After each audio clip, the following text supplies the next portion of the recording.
Hello, all you skibbies. This is Great Answer, and this is another episode of the Ropecast. Great Answer's Ropecast, not the German language educational podcast that's also out there. So if you are looking for that, this is not that. Nor is it the prayer group, which I discovered also exists online. It's why this is called Great Answers Ropecast. It's not out of ego. It's because I want people to be in the place they actually want to be, which is here. And in spite of the fact that my voice is a little bit wrong, Naya, let's edit that out, okay? Okay. All right. I want to make sure everybody is where they want to be, and we have a great show for you today. I get to interview one of my favorite people in the world, WhiskyTangoFoxy, and we talk about all kinds of things.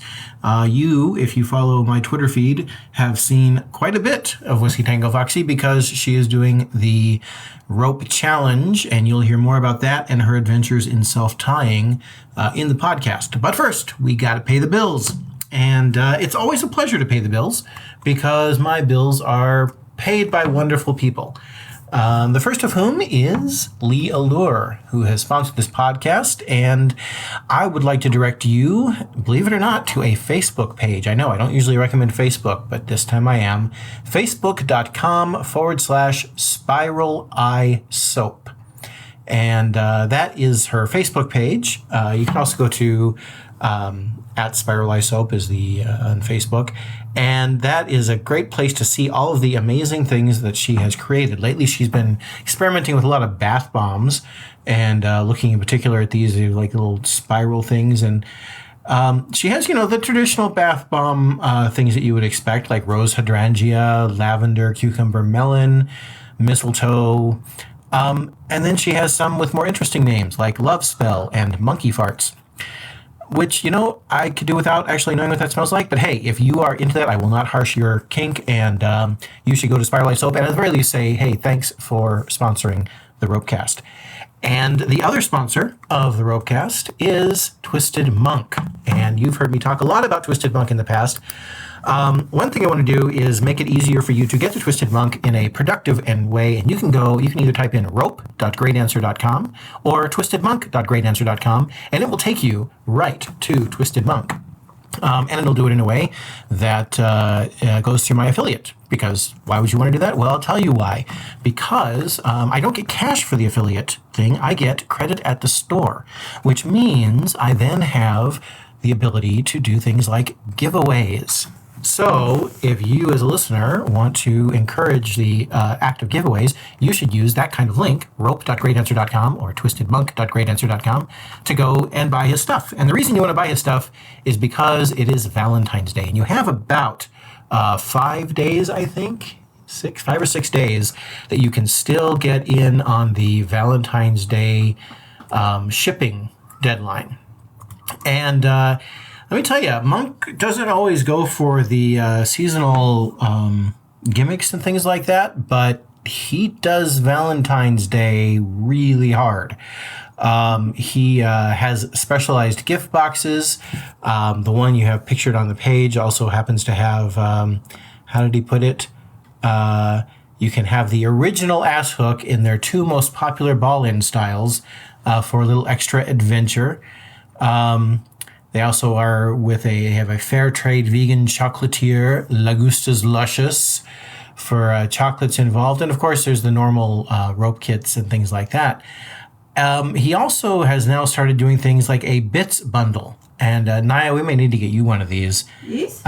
It's got a pioneering book on male bondage, a cute little storage pouch for the popular, the smaller sized ropes that are used for CBT, and of course safety shears. And you can also get a curiosity candle to, as he puts it, really get those chestnuts roasting. Yeah, that sounds good. And for the kinds of people who get things like Valentine heart-shaped pizzas and things like that, there is also the heart suspension ring. Now, I used to kind of be skeptical of the whole heart-shaped anything until I found out that the heart shape is not actually the shape of a heart. It is the shape of a vulva. It is a shape of lovely spread labia, and that is what that symbol really represents. And so now, I love hearts. Hearts are awesome. having like fun little pussies everywhere. So if you want to have a pussy-shaped suspension ring made by the original artisan William C. Steele, they are available as well. And here's the neatest thing, which I was reminded by one of Monk's minions, and I don't know if I have their permission to just mention their name online, so I won't mention it, but thank you for reminding me nonetheless. If, when you order, whether you order through my affiliate link or not, if you just use or add in the code word ROPECAST, that's right, ROPECAST, you will get a special gift along with your order. And I have been lapse in telling you about this because, well, frankly, I didn't remember it. But I was reminded, and so if you do place an order, please make sure you mention ROPECAST, and you'll get a free gift. How about that? The other wonderful people who help pay my bills for this podcast are you. They are you, my patrons. They go to patreon.com/Great Answer and pledge $1, $2, things like that, and help me pay for things like bandwidth, for upgraded equipment, sometimes for traveling to get to people, and frankly, for the ability to take the time to make this thing happen. So thank you for your help. And if you want to be a part of that, go to patreon.com/Great Answer, and you can get all kinds of little goodies. You try and put in a little extra things every month besides the podcast, which is always going to be free, just to kind of make it worthwhile. It is the season of brews. We had the fantastic LA Brew in January. Coming up in February, in just a few days, is the Madison Brew, and Madison is where it all began way back in 2007. So we're excited to come home and go to the Freya Project and have a brew here in Madison. And then in March, if you go to chicago.grew.space, you'll see the space for the Chicago Brew, which is coming up in March over St. Patrick's Day weekend. In April, we will have the Pitt Brew in Pittsburgh, the return of the Pittsburgh Brew, and that is April 13th through 15th. And May, we don't have a brew, but we will have another Ropecraft. That's right. And, it's kind of funny. I happen to forget to mention that we have a Ropecraft coming up at the beginning of March as well, besides the brew. So you can find out about that at ropecraft.net, either San Antonio or Chicago. And hopefully I'll see you either there or at a brew. And one way or another, that we'll be talking about it here. And in the meantime, let's go right to our interview with Whiskey Tango Foxy. It is my distinct pleasure to welcome to the Ropecast. How did you say a longtime listener, first time caller? Foxy, Whiskey Tango Foxy, and full disclosure, I think Whiskey Tango Foxy is yummy in all kinds of ways. So this is not going to be an unbiased interview or conversation in any way. I can't remember when we first met. That is so flattering. I think we met for the very first time in line for a conference. That figures. Which conference? Kinky I College? believe it was Bondage Expo Dallas 2015. Oh. Cool. Neat. I did get a little fan struck. So, oh my goodness, the Ropecast. I know that guy. No, I don't know him. I just know his voice. Yes. Well, and see, that's kind of an unfair advantage I have because people tend to listen to podcasts in places where they are comfortable and relaxed or are doing something repetitive, and so they tend to zone out. And so automatically people sort of feel safe around my voice, which there is no particular reason you should feel safe around my voice. I trust you to only use those powers for good. I do my best. So tell us about yourself. Where did your rope journey begin? Or let's start with where you are now. What do you do now? What I do most days is I focus on a lot of self-tying and self-suspension because there's a lot less negotiation.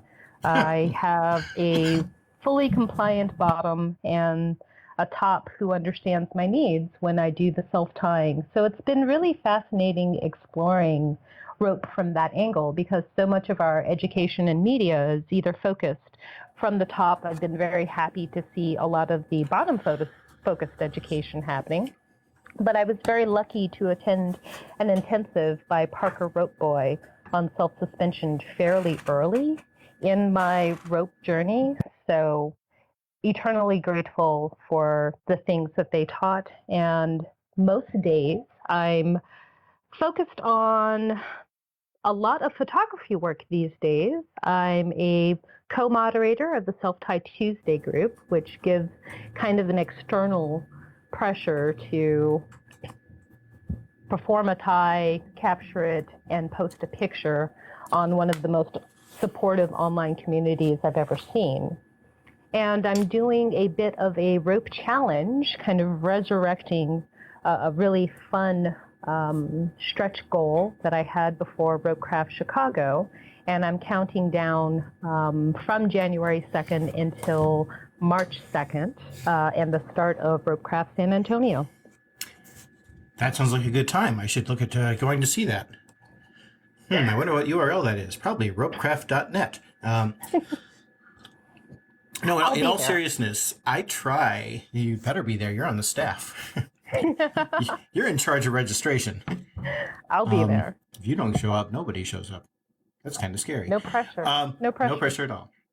Out of curiosity, because I tried to keep up with you on the rope challenge, and oh my God, it's hard to do a rope thing every single day. Do you do like clumps of them, like you do a shoot where you do like a week's worth of photos or something, or do you literally do that every single day? Oh, some of both. So when I first did the countdown to Ropecraft Chicago, I was a little intimidated. So I came up with an entire list of things that I could do, and I took most of them in real time. I never get more than 2 or 3 days ahead of my posting goal. That way I can kind of keep the day's energy and work through whatever I'm going through in my real life or in the kink world and just channel that into my rope. I'm not much for meditation and yoga. Like, I appreciate the things that they do for me, but it's not a headspace that I find accessible every day. But having something like a tie and a photograph every day, that's something I'm able to commit to because it hits those goal-oriented buttons in my head. And at the end of the day, I can say, hey, look, I did this thing. And just keeping that streak alive has been its own reward. It's a lot of fun. Now, do you? What I'm hearing is a lot of satisfaction in producing something and the creative aspect of things and the artistic things. Is it also a turn on? Are you also getting sexual satisfaction out of it, or is that kind of thing a? It depends on the tie, and it depends on my headspace. Usually, I'm taking my photographs in the morning, so it helps me focus, and it's like that old saw about making your bed when you first get up in the morning. That way you've at least accomplished one thing. Right. And when I do my pictures in the morning, I usually have that, wow, I did this thing I'm really happy and proud of, and that sets me up for success the rest of my day. That's not to say that some of the stage setting is really sexual. One of the reasons I got into self-tying and rope in particular was to really reconnect with my sexuality after assault. So for me, they're inextricably tied together, but it's not always one thing. Some of my ties are super fun and super playful. Some I'm channeling lots of sexual energy because I'm either looking forward to a date that night. Some I'm processing sadness because I've heard or read about something happening out in the world. So it's really helped me process and stay on top of where I am emotionally. That's a really interesting thing. A lot of people have been dealing with the emotional labor of the various revelations and news and things like that has been coming out, and trying to figure out how to deal with it. That's interesting. You'd use rope to help process that. I mean, it makes sense. I'm sitting here going, why didn't I think of that? But yeah, in some of my captions, I allude to that where, for example, one of the pictures I tweeted, I collaborated with a photographer here in Chicago, Master Jack Chase, and he really helped me channel some pain that I was dealing with into art. And I don't know. It's a method that works for me. Yeah. How did when you're doing the collaboration with him, is that a um, I mean, when you say collaboration, is it you both put your heads together and say, "Hey, what should we do?" Or is it a, "Hey, I have an idea. Can you make it look interesting?" Or how does that collaboration work? It's some of both.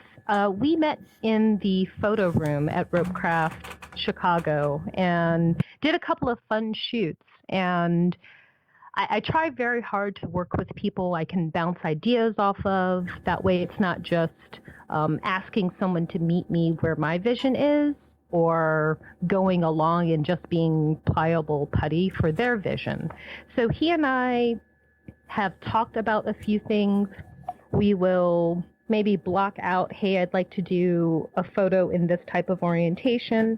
I've posted mostly photos where I have self-tied, and he has been the photographer, and he's used that to help teach me and show me some of the tips and tricks for light and framing that have been really helpful when I go back to my iPhone photography to do my self-ties.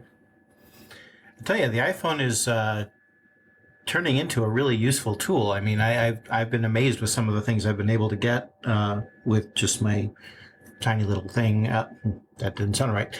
And when you add in some of the fun lenses you can get with it and some of the filter effects, it's just kind of amazing.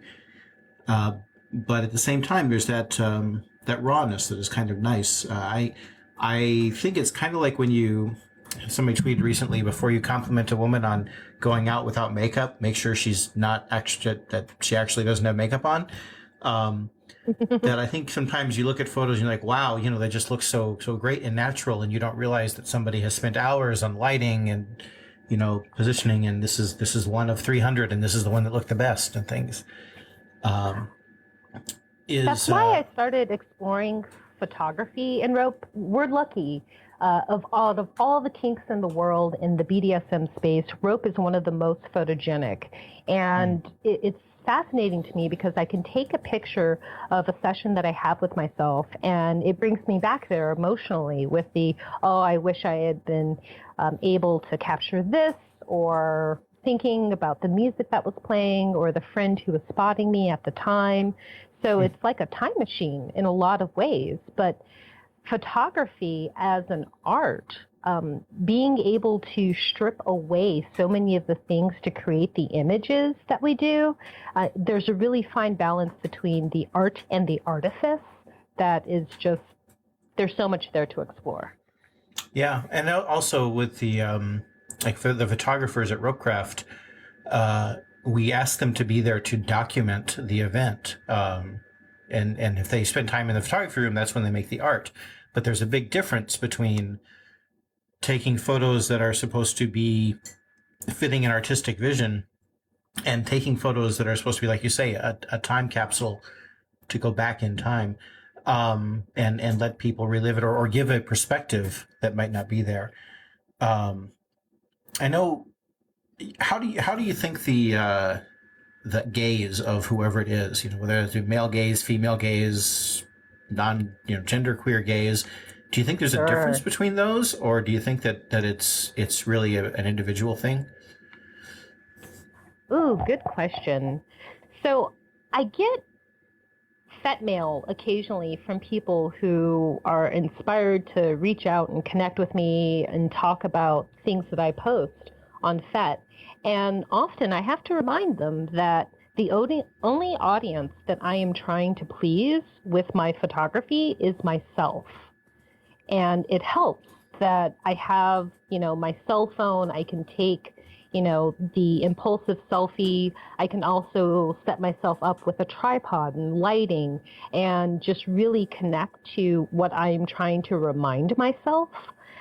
So that gaze where either you're pandering to a particular type of vision or making a statement in some ways, most of my photographs, I'm very proud that the only audience I'm trying to speak to is myself, because self-tying as an art, while you get a lot of the feedback and the direction is very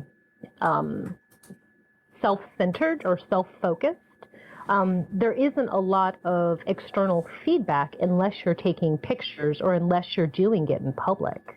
So the photography for me has been an interesting way to step outside myself and experience my rope in a whole different way. Cool. That I hadn't thought about the idea that the photographs would also be, it's self photographs, it's self tying. I mean, actually, that's an interesting, just pop question for you. When you're self tying yourself, do you identify as a top or a bottom? Neither. Yes, and both and in lots of ways. It's a very different headspace because you have to guard your energy in a way that you maybe don't as a top, because you have to make sure that you can keep yourself safe until you get untied. I find a lot of the processing and feedback that I do as a bottom in paired rope, I need for self-tying as well. And then that inventiveness and creativity in direction as a top is something I also need to bring to the table. So for me, it's a third space entirely, but I enjoy topping, I enjoy bottoming, I enjoy self-tying too. Neat. I like the idea of it being a third space altogether. I noticed it's getting a little bit better now, but I noticed a lot of times the self-tying classes tend to be oriented around some variation of who needs a top.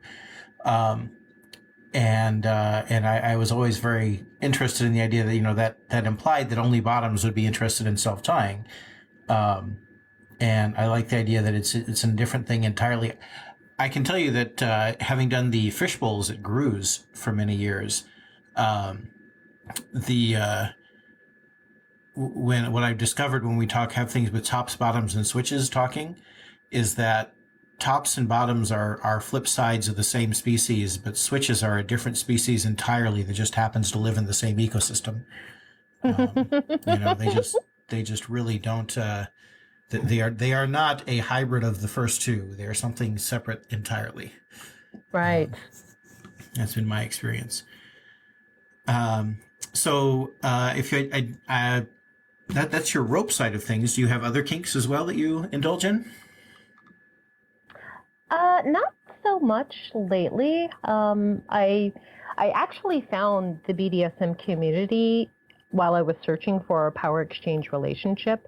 But to borrow a line from a previous rope cast, I consider myself in recovery for power exchange dynamics. So not something I'm exploring right now, but something that I hope would always be on the table for me. Gotcha. Yeah, taking those breaks to look and figure out things is definitely useful. Right.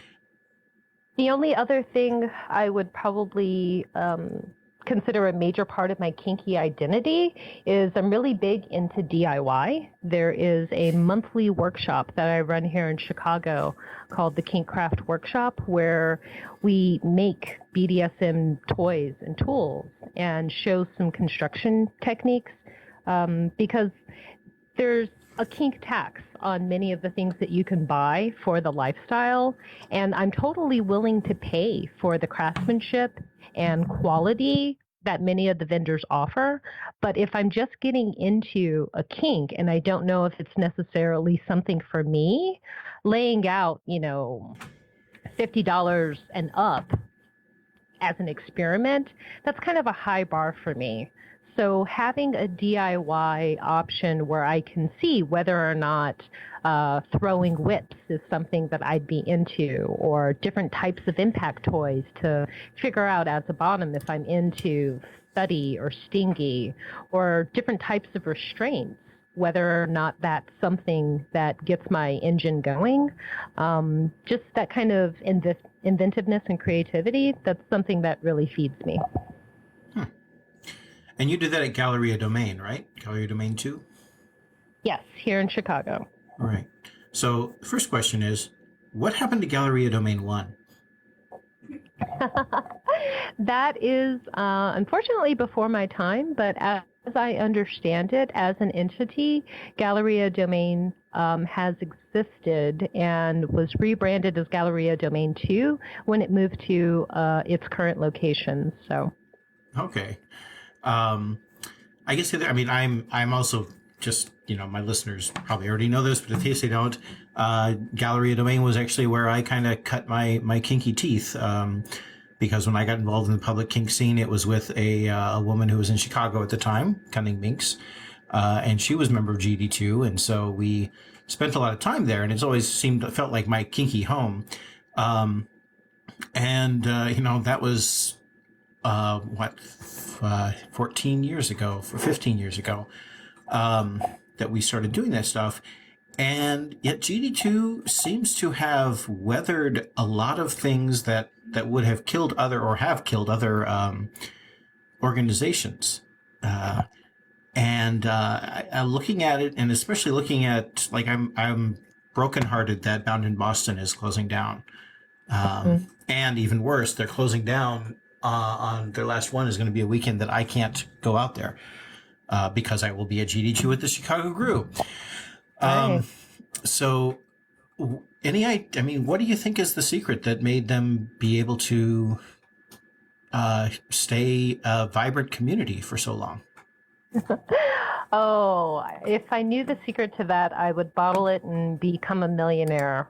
Because I think setting up spaces in our community, it's so important. It's such a delicate balance, and I just have so much respect for the leadership of Galleria Domain 2 to constantly create that space and just be a location where people can explore BDSM and get in touch with their true authentic self and that expression of either preferences or parts of their identity that may not be welcome in lots of places. So, yeah, it's always one of those.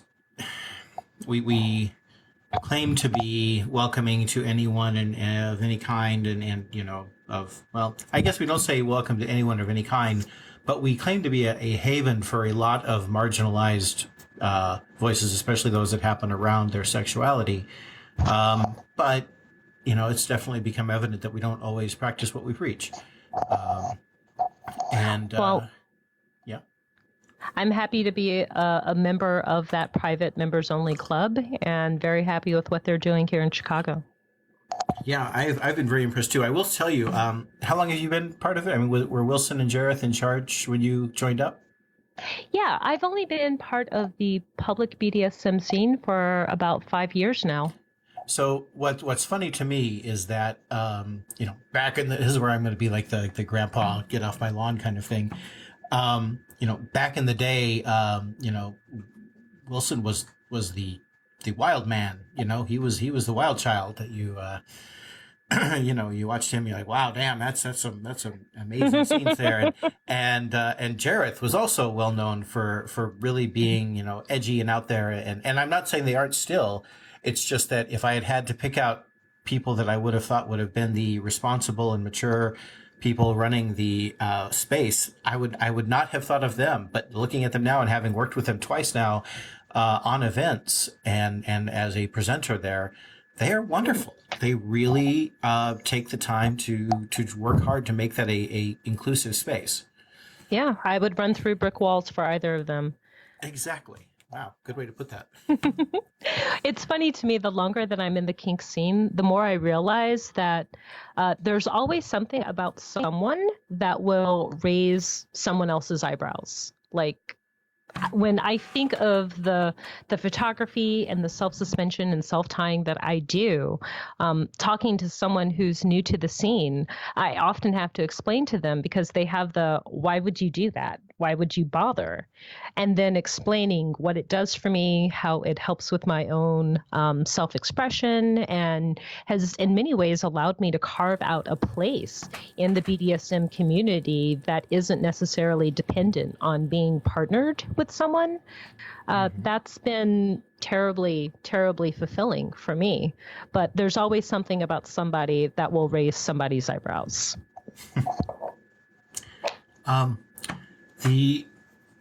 Speaking of being a part of things, I'm really, really happy to have had you volunteering and now on the staff of Ropecraft.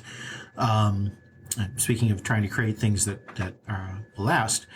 And do you mind if we talk about the principles document that you headed up? Oh, I would love to. I'm really proud of that. Cool. Yeah, I'm impressed too. So, a little background for the listening audience. Given the number of problematic situations that have come to light in the BDSM world, and especially around events and instructors and things like that, a lot of people were calling for codes of conduct and things like that to be done. And I personally am not a fan of codes or rules per se, and not for the reason you might think. It's not I must be free and unbound from rules.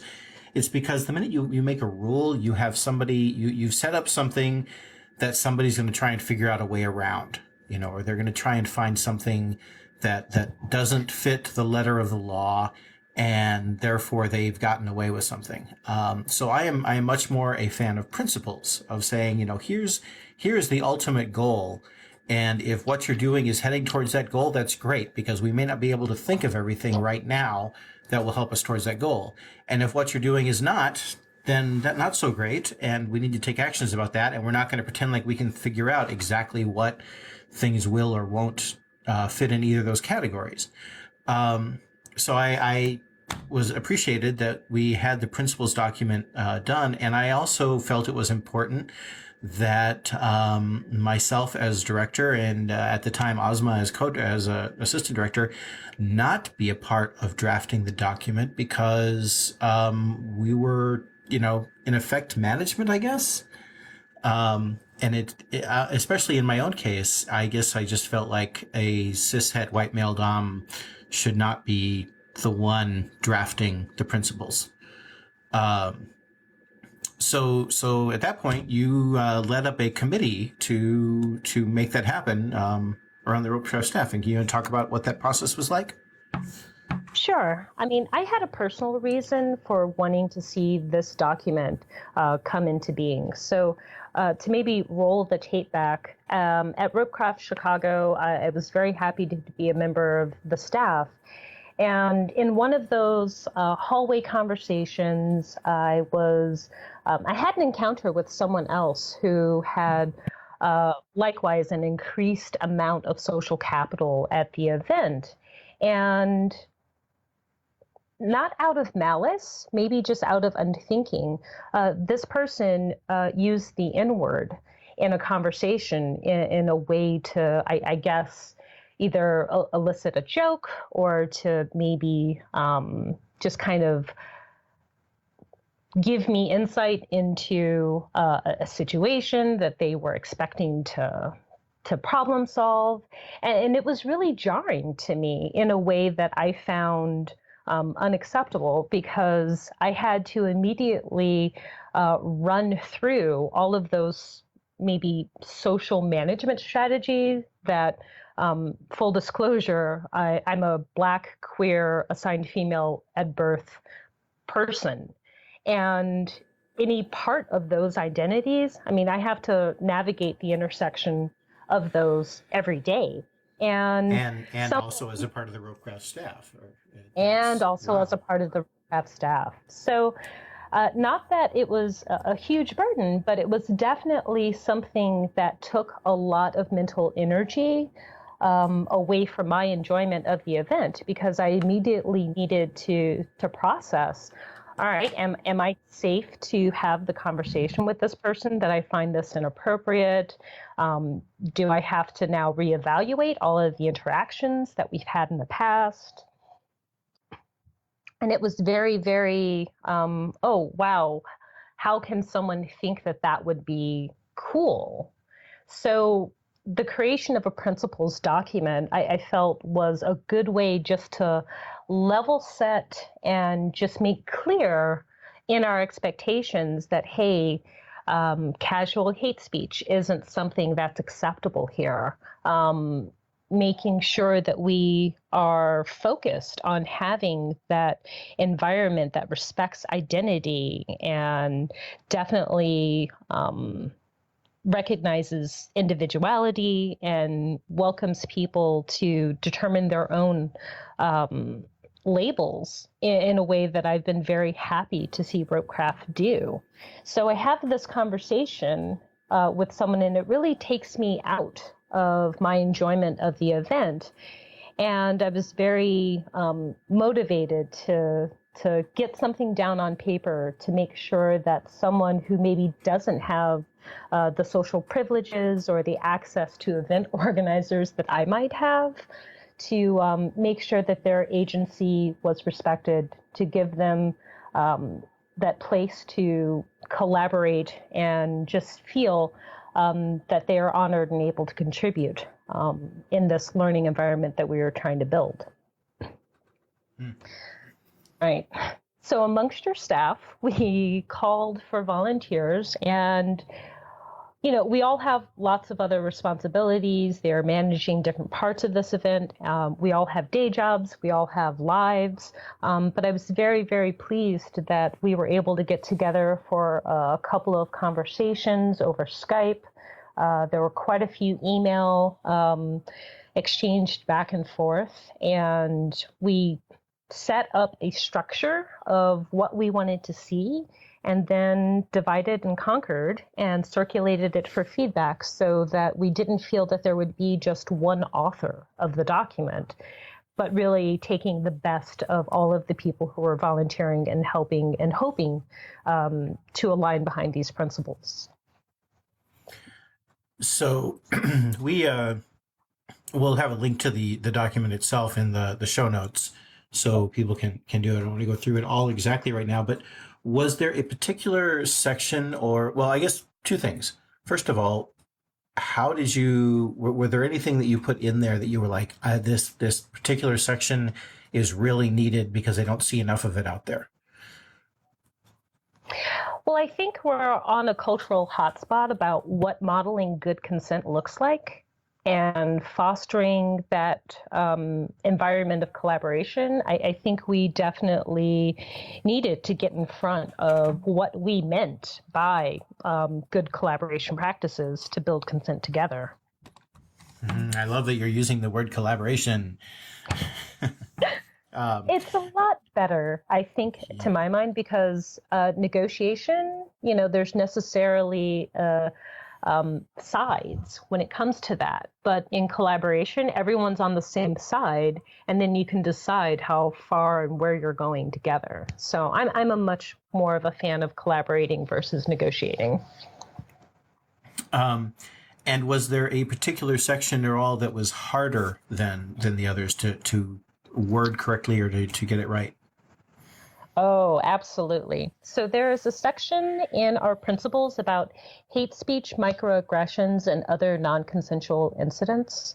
So one of the things I believe strongly in for the BDSM community is that there needs to be a space for people to explore things that are scary, things that other people find objectionable. So I'm absolutely behind someone who needs to have a scene for a particular type of catharsis. So I would expect that in a negotiated scene where they have collaborated on a particular end and apprised dungeon monitors about what's going on so that they can clear the space or read people in if they see something that is potentially triggering or offensive in either imagery or word. I fully believe that people need to have that space. However, I don't think that space should be created casually in a way that someone can maybe overhear or maybe see imagery that they may find really disruptive of their enjoyment of the event. So that hate speech, microaggressions, and non-consensual incidents, it was definitely really hard trying to preserve that space for people to have that cathartic experience they may need, but also respect that, hey, we can't go edge play at the front front desk of the hotel between getting coffee and donuts. Yeah, that would be. Please don't do that. Principles or no principles, just please don't do that. Yeah, I guess I will also just add in one of the things that I think I'm proud of with the document is that a lot of the talk in the community is about, the presenters should have a code of conduct, or, the staff should have a code of conduct. And, we make a point of saying that, no, these principles are applicable to everybody. Nobody gets a pass to be like, well, you're not a presenter, so you're allowed to behave badly. Right. It's instead, it's the opposite. It's that we all are looking for this one principles. It's just that people who are given more privilege or power within the event are expected to model it more. It comes with the expectation that they will show it more, like active collaboration and consent at the beginning of classes that they teach and things like that. So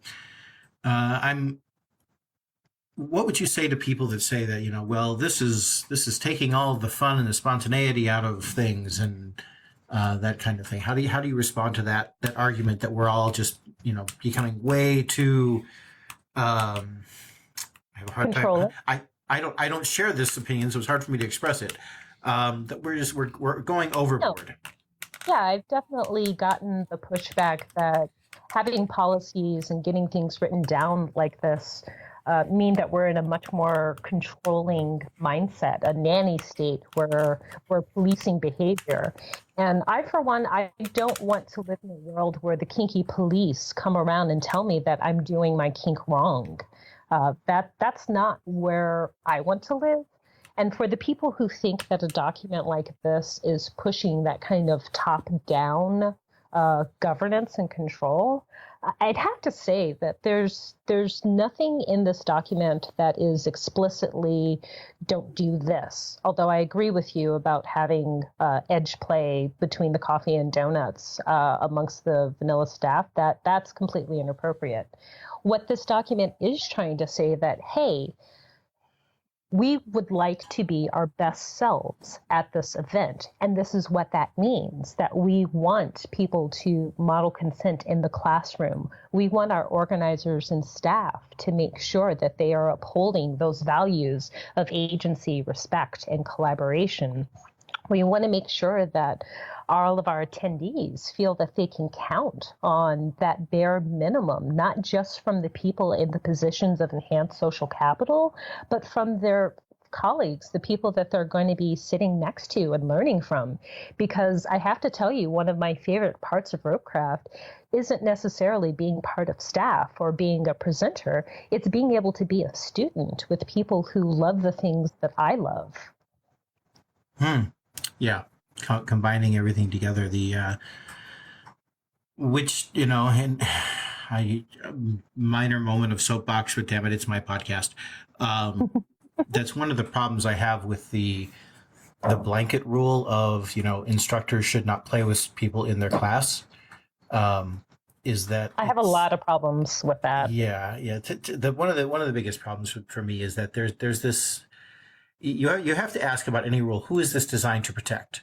And the thing that is designed to protect is it's designed to protect the brand new, usually identified as assigned female at birth, usually identified as young and inexperienced, usually as a submissive bottom, from these predatory and again usually identified as cishet white male tops. And that I'm not saying is not necessarily true. I'm not saying it's not true. That may be actually applicable, although I'm not sure the predator is the right word as much as entitled. Or opportunistic. Entitled. Opportunistic, yeah. Partially because they are taught they are supposed to be. And they've benefited from being opportunistic in the past. But the thing is that is a very small part of the population that I see at events. And so to make a blanket rule to cover everybody when it only actually, if it protects them, does that a small portion and does so by taking away their agency. I I have difficulties with that, based on that thing. I mean, I've been in your classes. I went to your self-suspension class before, and based on that, you could not then play with me, and it's funny because I went to a self-suspension class with you, so we're doing self-suspension, which has nothing to do with that, and yet if we came up afterwards and I said, hey, do you want to do a single tail scene, that would be out of bounds. Based on that rule. And it's kind of funny because every time I bring up something like that, they say, well, you're just making up a hypothetical that, that doesn't really apply to the rule. I'm like, well, if your rule can be so easily, torn down by something that frankly isn't a hypothetical, then maybe it needs to have a little more thought behind it, and I'm not saying there shouldn't be rules. I'm saying there should be better rules. So that's my personal soapbox. What you said, you have problems with that rule as well. What are your? No, I agree that the stripping agency from people, one of the things I'm very happy about in our modeling good consent is that we acknowledge power dynamics are present in all interactions, not just between people, but between groups. And when you make a rule that in some ways elevates or isolates one group of people, I think it's a Band-Aid over a larger problem.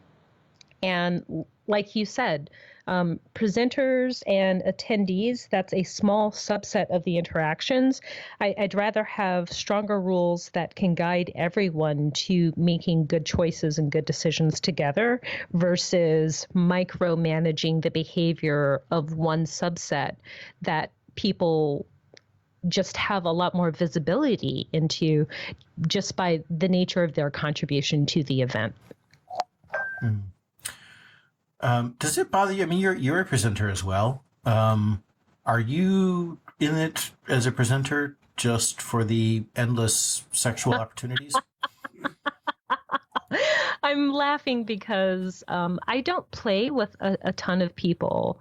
When I go to my home dungeon, when I go to events, I'm usually focused on that self-tying and self-suspension, even though I do have very good play relationships with friends that I maybe don't see as often as I would like. So that endless font of opportunity, I would love to know where to stand in line for that, but I think it really, it's taking a symptom and blowing it up to be the entire problem, more so than the communication and collaboration that we maybe need to build a better community where that, wide-eyed ingenue who is young, athletic, and female-bodied isn't necessarily safer, but maybe there are better social standards around how people approach other people for play. Well put. So yeah, I mean, the principles document, I mean, I was, as you know, I was nervous when we posted it, thinking that people were going to start tearing it apart and stuff, and nobody did, which is great. That is like one part of trying to make the community better than, what it was and or what it is, I guess the way to put it. A lot of people are, I mean, it's not just in the kink community, it's throughout our culture right now. The Me Too moment has really not left any subculture untouched that I know of. Anything else? I mean, how would you fix it? Let's pretend we give you all the power. Oh, if I were all powerful? What needs to happen? Or what do you think needs to happen? And feel free to say, I don't fucking know, because hey, it's not your fucking problem per se. No, it is my problem. It's a problem I have to live with. And Yes. there are small things that I try to do to address it. If I were all powerful, I'm honestly not sure where the fix is, but I am happy to make incremental progress every day by modeling good behavior in my interactions, by talking to new people about how to keep themselves safe. I think that there's a tremendous empathy gap between people. And if I had one superhero power that I would be able to share with the world, it would be able to up people's level of empathy and just put themselves in someone else's shoes. That's what I would do. That yeah, that's kind of funny. I have seen a more than a few with situations where a man will say, you know, well, I just don't know where to go now because anywhere I go, I might end up getting, you know, screwing myself over, and the response is often, "Welcome to womanhood." You know? Right. Like, now you know what it's like. How about that? Well, that's the thing. I would much rather live in a world where everyone is free versus everyone is feeling the same fear and pressure. Agreed. Yeah. And how we get there, I don't know, but I think some of the small things that we are doing in the events that we host, as you mentioned, I'm a presenter. I also host events, and just trying to set those ground rules that, all right, in this space, these are the expectations, and we hope people can meet us at these levels. If we ever fail to create that welcoming environment that acknowledges identity and affirms your expression, you can't do better until you know better. And I really hope that whenever I misstep, because I know I misuse pronouns, I know I assume gender, I have definitely spoken to people in ways that, you know, they perhaps don't appreciate, but it's not out of malice, it's out of ignorance. And my hope is that when we can have that conversation about, hey, when you call me sweetie, it makes me feel infantilized and unempowered. Well, once I know that, I've started to watch my language more frequently, making even small changes. Instead of addressing my class as ladies and gentlemen, making that small change to hello everyone or lovely people, something that is much more inclusive and doesn't necessarily. No, go ahead. I'm sorry, and doesn't necessarily set up all right, I am doing the right thing, so I am going to virtue signal that I'm more tolerant and more welcoming because I use gender neutral pronouns for everyone. You know, that's not the point. But having environments where I can set the tone of, hey, we're going to respect people's pronouns. We are going to hold space for people to express their identity and get in touch with their authentic, kinky selves. Yeah, I think, fuck yeah, let's build that culture and build that world together. Yeah, the whole idea of environments is something that has been really on my mind a lot because I think a lot of dominance and well, everybody in general, but especially male dominance that I've talked to, sort of going back over things that they've, you know, situations they've been in and stuff like that, and gone, well, shit, did I fuck up there? Did I fuck up there? And one of the things that I'm very aware of now is that there are times when I personally was not coercive, but the environment that I was operating within was coercive. Yeah. So that while I can say, oh, hey, if anything's wrong, go ahead and use your safe word, and I will absolutely respect that, and I can totally hold to that. However, the environment or, you know, my reputation or something like that may not have made the person as comfortable to say that as they should have been, or as I certainly would have wanted them to be, or as I assumed they were. And so trying to figure out how to make an environment less coercive is a big puzzle and a big part of what I am trying to work out.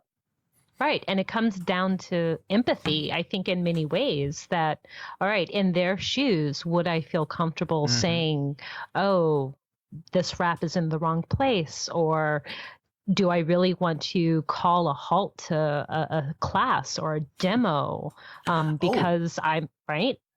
Have I told you my rock analogy? No, please do. Oh, I think I've said this on the podcast before, but I'll say it again because I'm really in love with this idea. And to be fair, it comes from an article on Medium. I was inspired by it.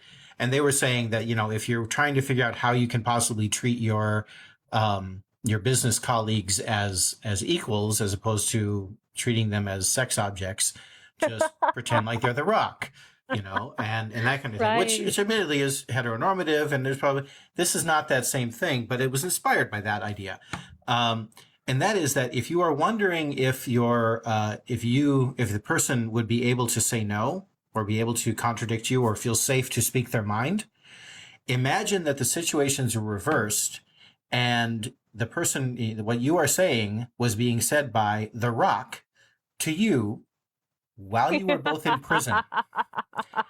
And if you would feel safe saying no, then yes, then you're okay. And if not, then perhaps you need to make the environment a little more. And I've had people say, well, prison, that's not fair. Prison, you could get shanked, or you could get killed, or you could get beaten up, you could get raped. And I'm like, welcome to womanhood. That's... Well, and not just womanhood. I mean, let's be real. We all have risk profiles that we carry throughout the world. And I realize as a female-bodied person, I've been socialized to think about the risk of rape every time I leave my house, and sometimes when I'm still in it. But there are different pressures on trans people as well. It's not just women who are managing these identities. I mean, it happens across all genders, male, female, non-binary, trans, we all have a lot of work to do.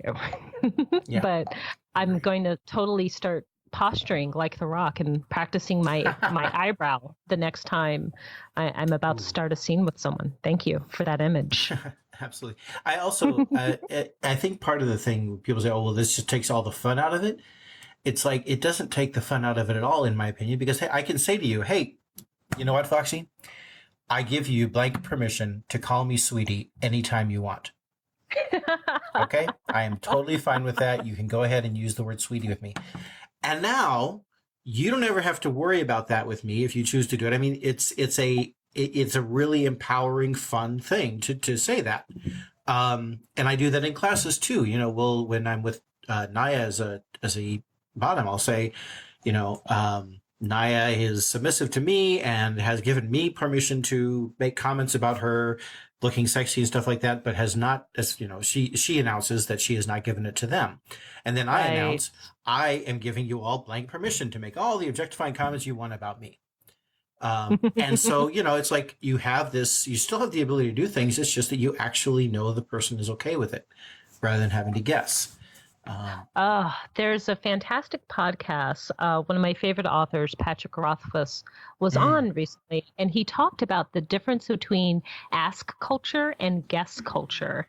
And I've been thinking about that a lot because I think to build better communities, especially around consent and the highly emotional interactions that we can have in kink, I want to live in an ask culture where someone asks me, is it okay to do this? Am I comfortable doing this? I want to make sure I've secured that okay from people before I do things or interact with them in a certain way.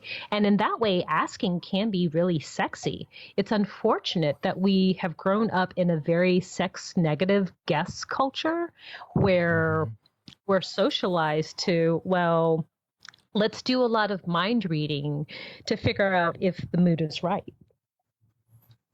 Yeah, it is. It is. Sad things.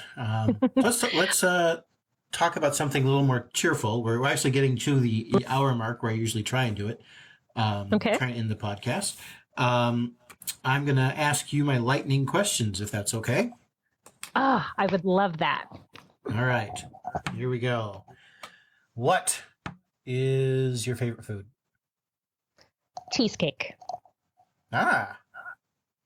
I have a sweet tooth. I'm not proud, but I'm also not ashamed. Gotcha. I'm going to pause you for a moment because my headphones just told me that they're running low on battery, and I just need to make sure they're plugged in. So hang on a moment. Okay. How's this? Good. So what is your beverage of choice? Oh, anyone has seen me at a con or in the dungeon knows that it is tea, Earl Grey, hot. It is my favorite beverage, and it is my choice for aftercare. And if I were restricted to one beverage the rest of my life, it would be a pot of hot tea.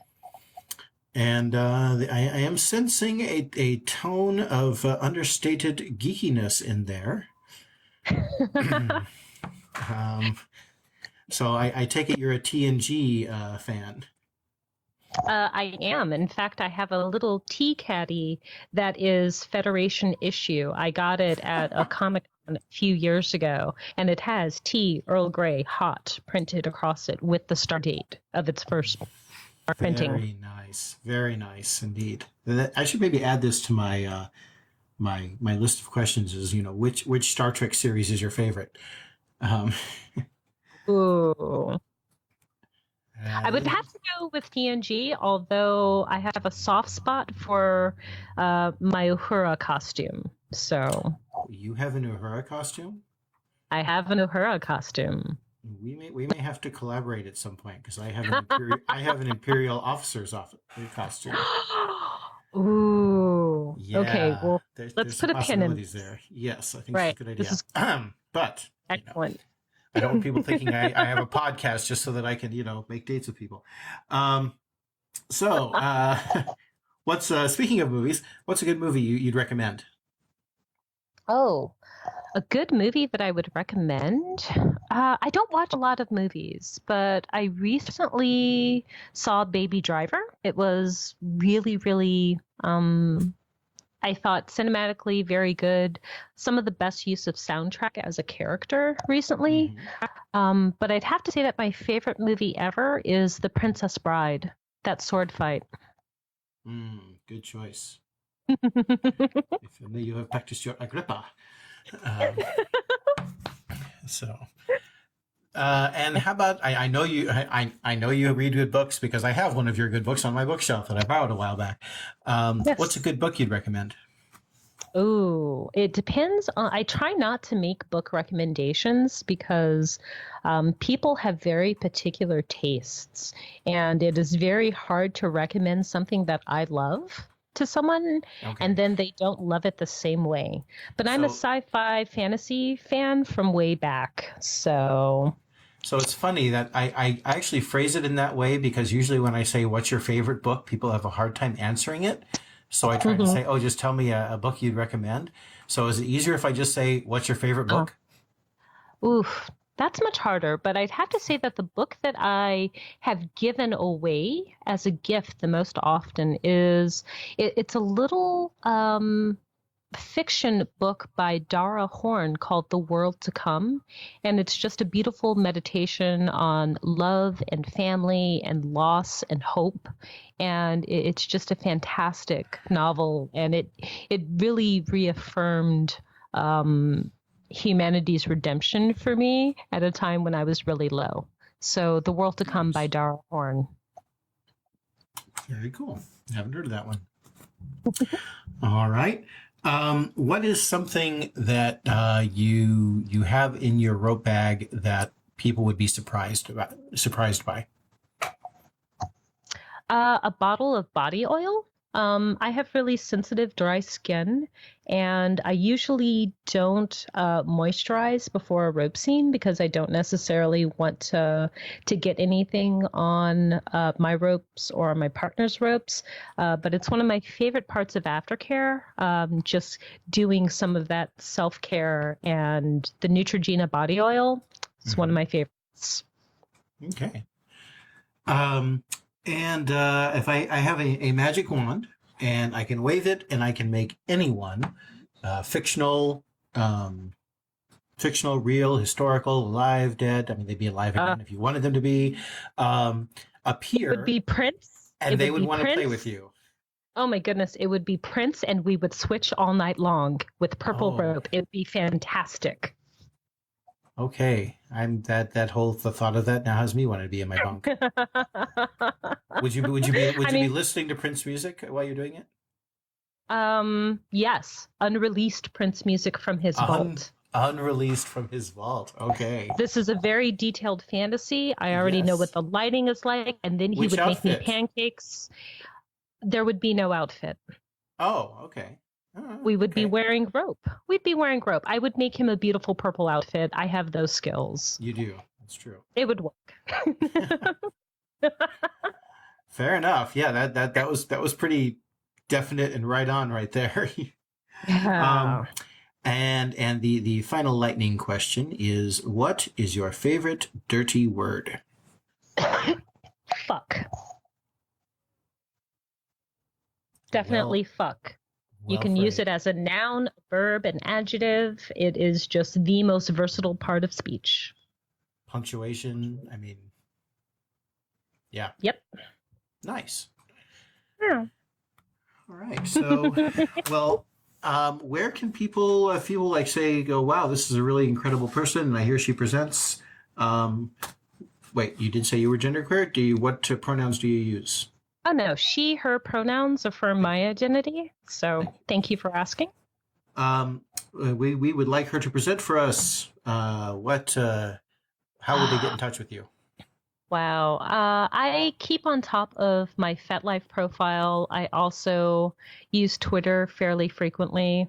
I do present occasionally, but it's not where my heart is. But there are definitely events and people that I'm eager to get out to see. But on FetLife, WhiskyTangoFoxy, there's no E in my name. If you misspell my name, it does go to a sock puppet profile, and then it demands that you buy me a drink because you've spelled whiskey wrong. Ah, well played. Well done.